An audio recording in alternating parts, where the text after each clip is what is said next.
Salam pemirsa, jumpa lagi di channel Mata Ketiga.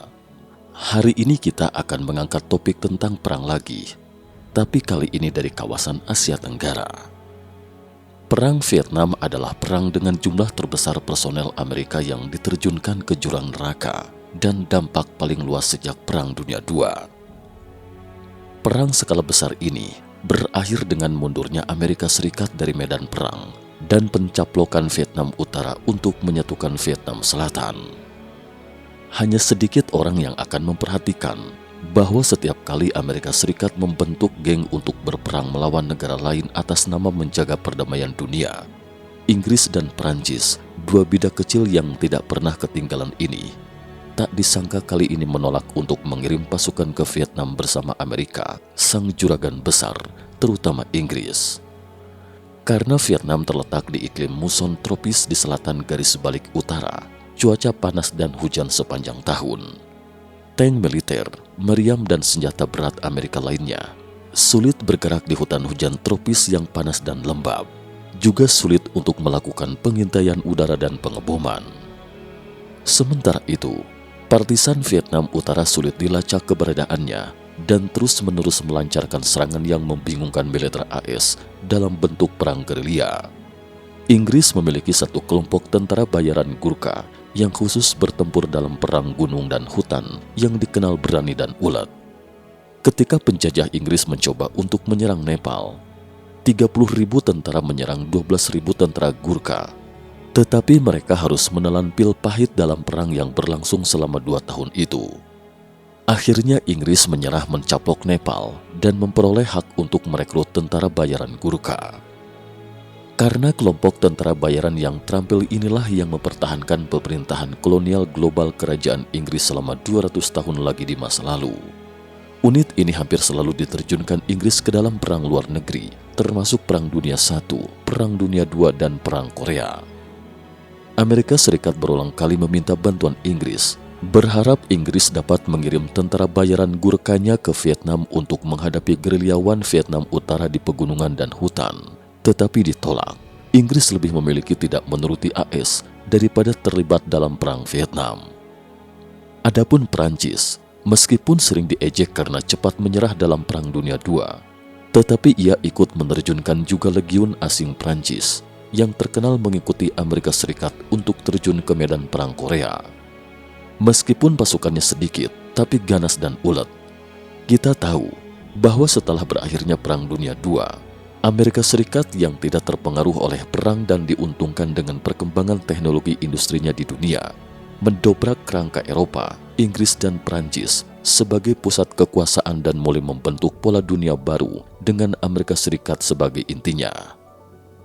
Di kancah internasional, Amerika dengan arogan dan selalu ikut campur urusan negara lain mulai menuju ke ambisi hegemoninya. Selama Perang Dingin, daya tarik global Amerika Serikat mencapai puncaknya. Negara-negara kapitalis barat yang dicengkram oleh sosialis besar Uni Soviet satu persatu mulai mengikuti jejak Amerika Serikat. Lalu mengapa Inggris dan Prancis, dua pesuruh paling setia Amerika Serikat, dengan tegas menolak untuk terlibat dalam Perang Vietnam? Salah satu alasan utama mengapa Inggris secara tidak terduga menolak undangan Amerika Serikat adalah karena tidak ada waktu dan rakyat Inggris tidak ingin perang. Perang Dunia Kedua telah menguras banyak kekuatan nasional Inggris dan tidak akan bisa mendapatkan kembali kejayaannya bahkan selama Perang Vietnam. Kedikdayaan Inggris yang meredup sekarang telah merosot secara ekstrim. Setelah Perang Dunia II, koloni-koloni yang menyaksikan kemunduran imperium kolonial lama seperti Inggris akhirnya memicu gerakan kemerdekaan nasional.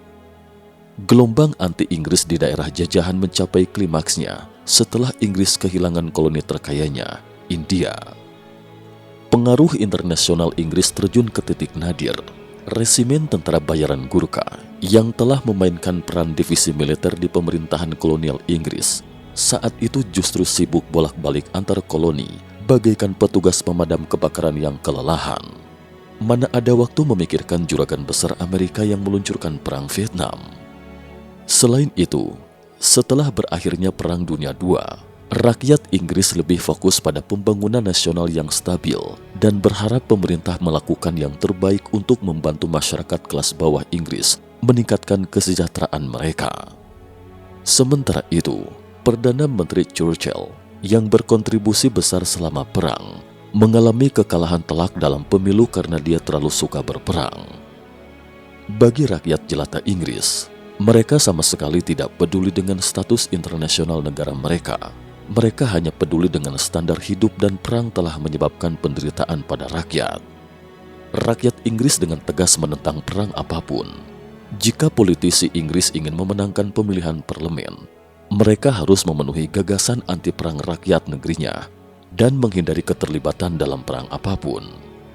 Oleh karena itu, meskipun Amerika Serikat telah berulang kali meminta bantuan Inggris, namun Inggris berpegang pada prinsip tidak berpartisipasi dalam perang Vietnam, hanya fokus pada pembangunan nasionalnya. Selain itu, meskipun pada saat itu Inggris sedang mengalami kemerosotan, tetapi masih belum bisa keluar dari bayang-bayang kedikdayaannya sebagai pemimpin global. Dan Inggris jelas tidak terima terhadap Amerika Serikat yang hanya menganggap dirinya sebagai pesuruh, karena itulah menolak mengirim pasukan seruan Amerika. Melihat Amerika Serikat dengan sikap Schadenfreude yang perlahan-lahan menuju kegagalan. Sebaliknya, alasan Prancis tidak berpartisipasi dalam perang Vietnam jauh lebih sederhana, karena nyalinya sudah ciut. Asal tahu saja, Prancis baru terusir dari Vietnam, mana berani lagi menginjakan kakinya di tanah Vietnam. Setelah berakhirnya Perang Dunia II, Prancis seperti Inggris mengalami penurunan tajam dalam kekuatan nasionalnya. Setelah beberapa tahun pemulihan dan pembangunan, Prancis berencana ingin mendapatkan kembali koloni Vietnam yang ditinggalkan karena invasi Jepang untuk mempertahankan wibawanya sebagai kekuatan besar. Namun baru beberapa tahun kembali menginjakan kaki di Vietnam, pasukan Prancis kembali ditendang keluar dari Vietnam. Invasi Prancis kali ini harus ditebus dengan harga yang mahal. Sepertiga dari 500.000 tentaranya luka-luka dan tewas tanpa mendapatkan keuntungan apapun. Kemenangan besar di Dien Bien Phu menyebabkan tentara Prancis menderita kerugian besar dan akhirnya harus mundur dari Vietnam dengan memalukan.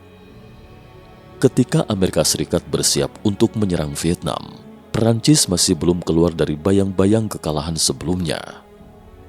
Pada saat yang sama, kalangan politik Prancis sepakat bahwa Amerika Serikat akan kalah dalam perang ini, karena kali ini bukan hanya Tiongkok mendukung Vietnam Utara, tetapi bahkan Uni Soviet juga terjun ke lapangan, mengirimkan peralatan perang ke Vietnam Utara. Bagaimana mungkin Amerika Serikat akan menang? Hasil terbaik adalah membagi Vietnam menjadi dua seperti Korea Utara. Prancis kini tahu persis kekuatan PLA di medan Perang Korea dan Perang Vietnam pertama, sehingga tidak berani berpartisipasi dalam perang. Karena itu, Charles de Gaulle, Presiden Prancis saat itu, mengabaikan ajakan Amerika Serikat. Menurutnya, jika Prancis ingin mempertahankan statusnya sebagai kekuatan besar, maka harus mempertahankan kemandiriannya dan tidak dibelenggu oleh paksaan negara-negara kuat. Pada akhirnya, karena tidak dapat menarik Inggris dan Prancis ke jurang maut, Amerika Serikat kemudian menarik Italia, Korea Selatan, Thailand, Filipina, Australia dan Selandia Baru dan negara-negara lain. Pada puncak Perang Vietnam, militer AS menerjunkan lebih dari 2,5 juta tentaranya secara bergantian. Tetapi meskipun demikian, Amerika Serikat tetap saja kehilangan hampir 60.000 tentaranya. Setelah mencapai target anggaran perang sebesar 141 miliar dolar AS, akhirnya Amerika meninggalkan Vietnam dengan babak belur. Faktanya, Angkatan bersenjata Vietnam Utara sama sekali tidak ada artinya di hadapan militer Amerika Serikat dan sekutunya. Baik itu dari sisi senjata, peralatan atau kualitas personel militer. Militer AS sepenuhnya lebih mumpuni daripada Angkatan bersenjata Vietnam Utara. Dan militer AS juga mendominasi udara dan laut dan dapat memberikan dukungan daya tembak yang kuat untuk pertempuran darat kapan saja. Tetapi siapa sangka militer AS justru terperosok ke dalam rawa perang. Meskipun memenangkan hampir setiap pertempuran, tetapi akhirnya kalah dalam perang. Tetapi bagaimanapun, meski Inggris dan Prancis menolak terjun ke medan perang Vietnam, negara pertama yang memetik keuntungan orang lain adalah Korea Selatan. Selama Perang Vietnam, Korea Selatan bergabung dengan militer AS dan mengirim ratusan ribu tentara membantu AS dalam pertempuran. Melihat bantuan sepenuhnya dari sang adik, juragan besar Amerika Serikat mengirimkan puluhan miliar dolar AS untuk reformasi dan pembangunan Korea Selatan. Sehingga Korea Selatan telah berkembang pesat selama Perang Vietnam. Negara kedua yang mendapat keuntungan adalah Thailand. Thailand juga bergabung dengan kubu AS seperti Korea Selatan. Selama Perang Vietnam, Thailand telah memberikan banyak bantuan pada Big Boss Amerika, sehingga Thailand juga menerima banyak dukungan dan bantuan dari Amerika Serikat. Dan dalam 20 tahun berikutnya, Thailand melonjak ke jajaran negara terkaya di Asia Tenggara. Negara ketiga yang diuntungkan adalah Jepang. Meskipun Jepang terpukul keras dalam Perang Dunia II, ekonominya juga merosot. Namun Jepang berkembang pesat dari dua peluang dalam Perang Semenanjung Korea dan Perang Vietnam, terutama selama Perang Vietnam. Selain itu, wilayah lain yang diuntungkan dari Perang Vietnam adalah Taiwan. Sejak tahun 1965, Amerika Serikat terlibat langsung dalam Perang Vietnam. Chiang Kai-shek yang berada di Taiwan ketika itu melihatnya sebagai kesempatan baik untuk menyerang balik Tiongkok dan memulihkan Partai dan Negara Kesatuan. Meskipun rencana Chiang Kai-shek mengirim pasukan ke Vietnam dengan pedang diarahkan Tiongkok daratan ditolak oleh Amerika Serikat, namun bantuan ke Vietnam melalui aspek politik, ekonomi, dan lainnya telah mengikat hubungan Taiwan dengan Amerika Serikat pada tahun 1960. Namun seiring konfrontasi Sino-Soviet dan hegemoni AS Soviet membuat hubungan Tiongkok-AS mulai hangat. Terakhir seiring kunjungan Kissinger dan Nixon ke Tiongkok, dan pernyataan dalam komunike bersama Tiongkok-AS akhirnya membuka proses normalisasi hubungan Tiongkok-AS. Chiang Kai-shek meninggal pada April 1975 dan Vietnam Selatan runtuh. Upaya Chiang Kai-shek untuk mengikat hubungan AS-Taiwan melalui bantuan ke Vietnam Selatan akhirnya gagal total. Tentu ada yang senang, ada juga yang nelangsa. Banyak negara menderita kerugian besar dalam Perang Vietnam, khususnya Vietnam sendiri.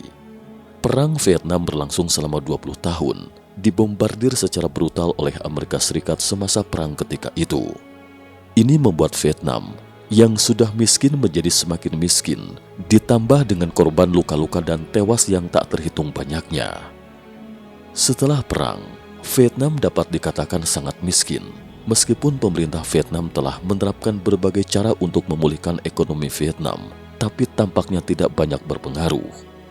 Negara kedua adalah Laos. Untuk memutuskan operasi gabungan antara Laos dan Vietnam, Amerika Serikat melakukan serangan mematikan di Laos yang hanya sepetak luasnya. Amerika Serikat tidak hanya mengirim pasukan dalam jumlah besar untuk menyerang Laos, tetapi juga mengirim sejumlah besar pesawat tempur untuk melakukan pemboman karpet di Laos, sehingga Laos hampir diratakan oleh militer Amerika dalam Perang Vietnam. Hal ini membuat Laos sangat miskin dan belum pulih hingga sekarang. Yang ketiga adalah Tiongkok. Meskipun Tiongkok tidak mengirim pasukan secara langsung selama Perang Vietnam, namun partisipasinya dalam perang cukup dalam. Saat itu, Tiongkok yang dihimpit masa-masa sulit akhirnya memberikan bantuan kepada Vietnam. Tiongkok telah mengencangkan ikat pinggang dan mendukung Vietnam. Hingga akhirnya, Tiongkok semakin terseret ke dalam jurang kemiskinan semasa itu. Cukup sekian dulu topik kita hari ini. Terima kasih atas perhatiannya.